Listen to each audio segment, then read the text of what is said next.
అర్థం చేసుకోవాలి. మీ ఇష్టమే వాళ్ళ ఇష్టం అవ్వాలన్న కూడా లేదు.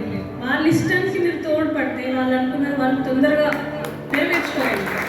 కాబట్టి మీ ఇంట్లో కనుక మీ పిల్లలు కొంచెం మీ ఆశలకు భిన్నంగా వాళ్ళకి డిఫరెంట్ ఆశలు ఉంటే లైఫ్లో ఒకసారి ట్రై చేయండి, వాళ్ళకి సపోర్ట్ చేయండి.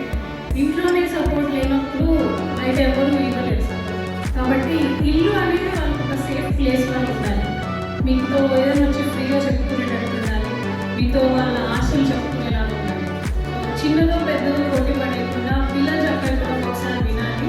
వాళ్ళ కోసము మీరు ఆలోచించాలి. ఎందుకంటే మీరు కొంతకాలం వాళ్ళకి తోడుగా ఉంటారు, కానీ మీరు ఇచ్చే విలువలు అన్నది వాళ్ళతో లైఫ్ లాంగ్ ఉంటాయి. కాబట్టి మీరు వాళ్ళకి ఒక మంచి సంస్కారం ఇవ్వండి, మంచి ధైర్యాన్ని ఇవ్వండి. ఫెయిల్యూర్ అన్నది కష్టం వస్తుంది. ఏ పని చేయండి, బిజినెస్ చేయండి, జాబ్ చేయండి, లైఫ్లో ఎప్పుడైనా ఏదో ఒకటి వస్తూనే ఉంటుంది. సాఫీగా సాగిపోవడం అన్నది ఓన్లీ ఆఫ్టర్ అంటే చనిపోయిన తర్వాతనే సాఫీగా ఉంటుంది. బతుకున్నంత కాలం ఏదో ఒక ప్రాబ్లం ఎప్పుడో ఒకసారి వస్తూనే ఉంటుంది. దానికి ధైర్యం చెప్తే వాళ్ళు ఏదో ఒక రకంగా ఎదుర్కొంటారు. సో మీరు ఆస్తులు డబ్బులు ఇవంతా కాదు, వాళ్ళకి ధైర్యం విలువలు నేర్పిస్తే వాళ్ళు లైఫ్లో మంచి ప్రయోజకులు అవుతారు.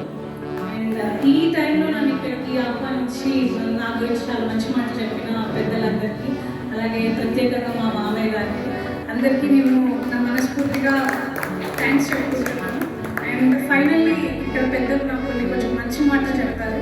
రైతుల ఇబ్బందుల గురించి కానివ్వండి, అలాగే దివ్యాంగుల గురించి కానివ్వండి. సో ఇట్లాంటివన్నీ నేను నా ప్రిపరేషన్ టైంలో తెలుసుకున్నాను. అండ్ ఇట్లాంటివన్నీ నేను గుర్తుపెట్టుకొని దృష్టిలో పెట్టుకొని నా సర్వీస్ టైంలో నేను ఖచ్చితంగా చట్టానికి లోబడి అలాగే మానవతా దృక్పథంతో పనిచేస్తానని, తెలంగాణకి దేశవ్యాప్తంగా మంచి పేరు చేసి ప్రయత్నిస్తానని.